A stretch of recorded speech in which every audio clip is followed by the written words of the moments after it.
Hello बच्चों, कैसे हैं आप लोग। आशा करता हूं कि आप लोग बिल्कुल ठीक होंगे।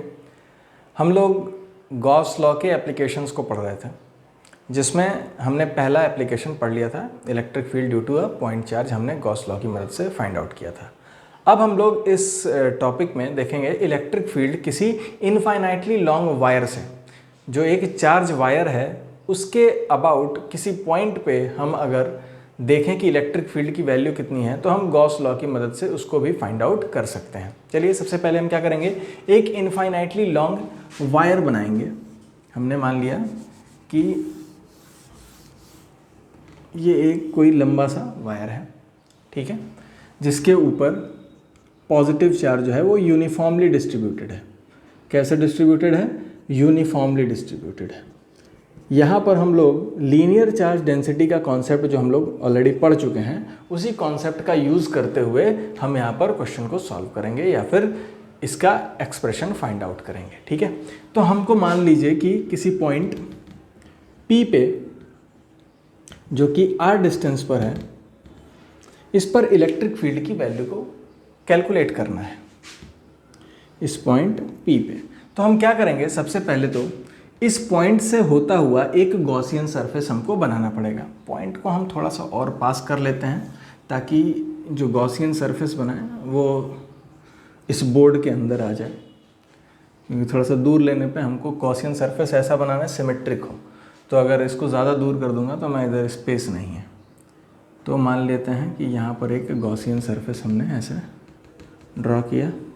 यहाँ पर एक जो आपका ये वायर है, इसको पूरी तरफ से, चारों तरफ से कौन कवर कर सकता है? एक सिलेंडर, ठीक है, जिसकी रेडियस कितनी हो, r रेडियस का एक सिलेंडर होगा।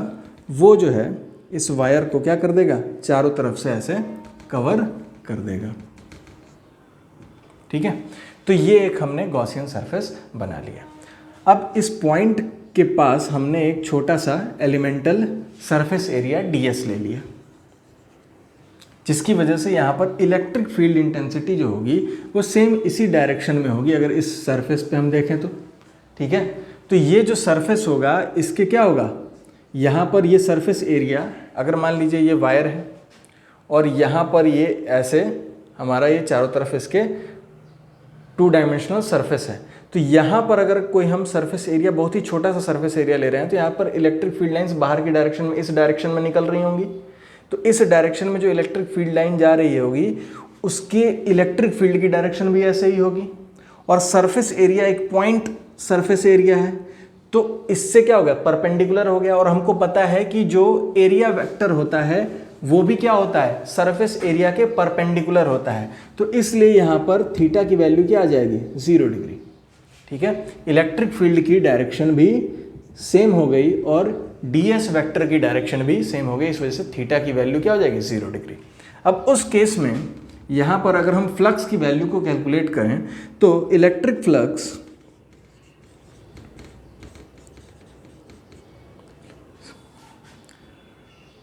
एट पॉइंट, या इलेक्ट्रिक फ्लक्स एट ds पे हम इलेक्ट्रिक फ्लक्स की वैल्यू को कैलकुलेट करेंगे, तो उसकी वैल्यू क्या हो जाएगी, d फाई। एक बहुत ही छोटा सा फ्लक्स का एलिमेंट होगा, जिसकी वैल्यू होती है E डॉट ds वेक्टर के इक्वल। यहाँ पर E, जब यहाँ पर वेक्टर का साइन हटाएंगे तो E ds cos थीटा आ जाएगा, E ds cos थीटा। और cos थीटा की वैल्यू यहाँ पर किसके इक्वल हो जाएगी, cos 0। तो ये हो जाएगा E dot ds cos 0। cos 0 की वैल्यू कितनी होती है, 1, इसलिए ये इक्वल हो जाएगा E डॉट ds के। d फाई जो है आपका, d phi is equals to E ds। इतनी वैल्यू आ गई, इसको हम इक्वेशन फर्स्ट कंसिडर कर लेते हैं। इसके बाद क्या करेंगे कि हम इसको इंटीग्रेट करेंगे। नाउ इंटीग्रेटिंग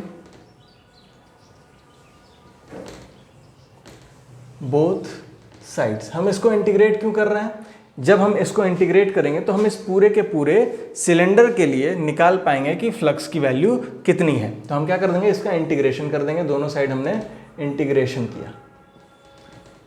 एक क्लोज्ड सरफेस के लिए इंटीग्रेशन कर रहे हैं, क्योंकि यहाँ पर गॉसियन सरफेस कैसा है, सिलिंड्रिकल क्लोज्ड सरफेस है। तो यहाँ पर हो जाएगा EdS। यहाँ पर E जो है इलेक्ट्रिक फील्ड की वैल्यू कांस्टेंट होगी, किस डायरेक्शन में, इस सरफेस की डायरेक्शन में। इसके अलावा यहाँ पर आप कहेंगे कि ये जो ऊपर का सरफेस है और ये जो नीचे का सरफेस है, इन दोनों के अलोंग भी तो हम देख सकते हैं कि यहाँ पर इलेक्ट्रिक फील्ड की कुछ पार्ट्स यहाँ से भी निकल रहे होंगे। तो यहाँ पर देखिए बच्चों, यहाँ पर जो इलेक्ट्रिक फील्ड की डायरेक्शन होगी वो क्या होगी, इस सरफेस की डायरेक्शन में ही होगी, यानी कि ये हो गया और एरिया वेक्टर ये हो गया। तो यहाँ पर जो एंगल बन रहा होगा वो 90 डिग्री का होगा। सिमिलरली यहाँ पर भी आप देखेंगे तो यहाँ पर जो एंगल बन रहा होगा वो 90 डिग्री का होगा। ठीक है, यहाँ पर भी थीटा की वैल्यू 90 डिग्री और यहाँ पर भी थीटा की वैल्यू 90 डिग्री। तो दोनों ही केस में यहाँ पर जो फ्लक्स प्रोड्यूस होगा, यहाँ पर कॉस थीटा की वैल्यू क्या हो जाएगी, कॉस 90 इज इक्वल्स टू 0। तो यहाँ पर इन दोनों जो परपेंडिकुलर सरफेसेस हैं, इन दोनों पर जो फ्लक्स होगा उसकी वैल्यू 0 होगी। इसलिए हम यहाँ पर जो आउटवर्ड्स, जो केवल उसका कर्व्ड सरफेस है, केवल उस पर फ्लक्स की वैल्यू को यहाँ पर कैलकुलेट कर रहे हैं। यहाँ पर जो ऊपर जो प्लेन सरफेसेस हैं उस पर कोई इलेक्ट्रिक फ्लक्स नहीं होगा। तो यहाँ पर जो नेट फ्लक्स होगा फाई इज इक्वल्स टू, वो किसके इक्वल हो जाएगा, EdS, इंटीग्रेशन ऑफ ds। अब देखिए इस कर्व्ड सरफेस का, किसी सिलेंडर का कर्व्ड सरफेस किसके इक्वल होता है, E डॉट, ये हो जाएगा सरफेस ऑफ किसका, सिलेंडर। अब सिलेंडर का जो कर्व्ड सरफेस होता है वो होता है 4 पाई RL के इक्वल। किसके इक्वल होता है, 4 पाई RL। यहां पे L क्या है, L जो है इस सिलेंडर की लेंथ है, ठीक है, और R क्या है, रेडियस ऑफ सिलेंडर। ठीक है, तो यहां पर ये L मान लेते हैं कि ये इस सिलेंडर की लेंथ है। यहां पे कहीं पे कंसीडर कर लेते हैं L। ठीक, तो कर्व्ड सरफेस हमेशा सिलेंडर का किसके इक्वल होता है, 4 पाई RL के इक्वल होता है। इसको हम इक्वेशन सेकंड कंसीडर कर लेंगे। अब हम लोग बात करेंगे फिर से गॉस लॉ की। गॉस लॉ से हम अब फ्लक्स की वैल्यू को कैलकुलेट कर देंगे और फिर इन दोनों वैल्यूज को आपस में इक्वेट करके E की वैल्यू को फाइंड आउट करेंगे।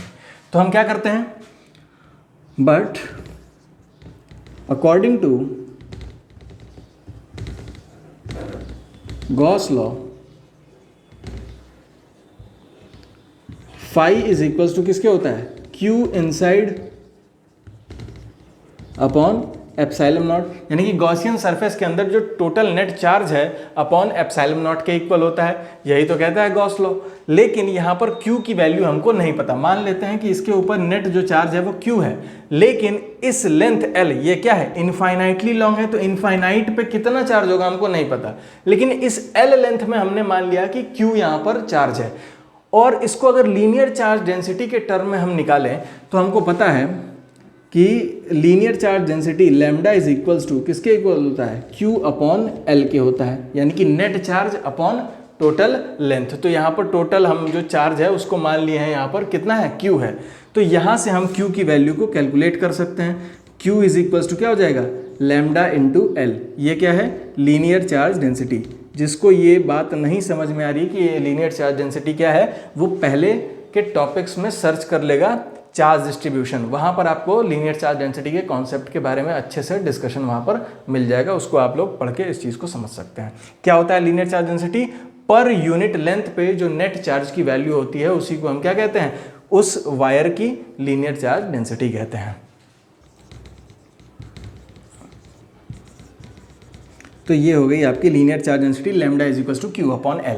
यहाँ से Q की वैल्यू क्या हो जाएगी, लैम्डा इंटू L, यानी कि जो चार्ज है उसकी जगह पे हम क्या लिख सकते हैं,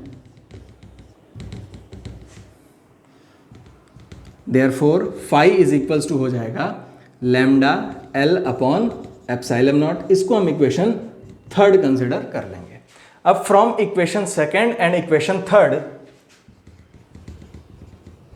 equation second and equation third हमको क्या मिलेगा कि फाई की वैल्यू दोनों साइड आपस में इक्वल हो जाएगी। Phi is equals to lambda L upon epsilon naught और phi is equals to E into 4 pi R L. इन दोनों को आपस में इक्वेट कर देंगे तो E into 4 pi R L is equals to हो जाएगा lambda L upon epsilon naught, और यहाँ से इनको हम क्रॉस मल्टीप्लाई करेंगे तो इसकी वैल्यू हमको यहाँ पर ऐसे मिल जाएगी, ई इज इक्वल्स टू 4 पाई को एप्सिलॉन नॉट के साथ लेके जाएंगे तो यहाँ पर हो जाएगा 1 अपॉन 4 पाई एप्सिलॉन नॉट, और आर एल से यहाँ से एल से एक एल ये जो है ये कैंसिल आउट हो जाएगा और इसकी वैल्यू आ जाएगी लैम्डा अपॉन आर।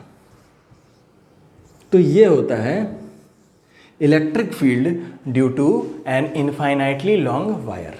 किस तरीके से हमने इसको सॉल्व किया फिर से एक बार देख लीजिए। एक इनफाइनाइटली लॉन्ग वायर लिया जिसके ऊपर कोई ढेर सारा चार्ज होगा, ठीक है, हमको नहीं पता कितना चार्ज है। हमने उसकी एल लेंथ को यहाँ पर सबसे पहले यहाँ पे एक गॉसियन सरफेस बनाया जो कि एल लेंथ का है, ठीक है। हमने ये गॉसियन सरफेस कैसा बनाया, सिलेंड्रिकल बनाया। क्यों सिलेंड्रिकल बनाया, क्योंकि ये जो है एक सिमेट्रिक सरफेस है जिसका हमको सरफेस एरिया कैलकुलेट करना ईजी है, ठीक। अब यहाँ पर हम इलेक्ट्रिक फ्लक्स एक छोटे से एलिमेंट के लिए ds के लिए निकालेंगे। ऊपर और नीचे ये जो दोनों सरफेस हैं इस पर इलेक्ट्रिक फ्लक्स की वैल्यू 0 होगी। क्यों, क्योंकि ये दोनों जो हैं वो क्या है, थीटा यहाँ पर 90 डिग्री के इक्वल आ जा रहा है। थीटा जब 90 डिग्री का होगा तो कॉस 90 की वैल्यू क्या होती है, 0 होती है। इसलिए हम इन दोनों सरफेस के लिए इलेक्ट्रिक फ्लक्स की वैल्यू को हम 0 ऑलरेडी मान के चल रहे हैं। केवल इसके कर्व सरफेस से जो इलेक्ट्रिक फील्ड लाइंस निकल रही हैं उसकी वैल्यू को कैलकुलेट कर रहे हैं। अब यहाँ पर फ्लक्स की वैल्यू को हमने यहाँ पर कैलकुलेट किया, दोनों साइड इसका इंटीग्रेशन किया। इंटीग्रेशन करने के बाद हमको इसकी वैल्यू कितनी मिल गई, ई इंटू 4 पाई आर एल। ये कहाँ से आया, तो ds को जब हम इंटीग्रेट करेंगे तो इसका कर्ड सरफेस आ जाएगा। सिलेंडर का कर्ड सरफेस होता है 4 पाई आर एल के इक्वल। इसको हमने इक्वेशन सेकंड कंसिडर कर लिया। उसके बाद हमने गॉस लॉ यहाँ पर लगाया। गॉस लॉ क्या कहता है कि फाई इज इक्वल्स टू होता है क्यू अपॉन एप्सिलॉन नॉट। यहाँ पर क्यू की वैल्यू क्या होगी, इस गॉसियन सरफेस के अंदर जो चार्ज है केवल उसकी वैल्यू को हमको निकालना है। इसको निकालने के लिए हम क्या करेंगे, लीनियर चार्ज डेंसिटी के कॉन्सेप्ट का यूज़ करेंगे कि इस लेंथ में टोटल कितना चार्ज है। इसकी वैल्यू को निकालने के लिए linear charge density lambda is equals to होता है क्यू अपॉन एल।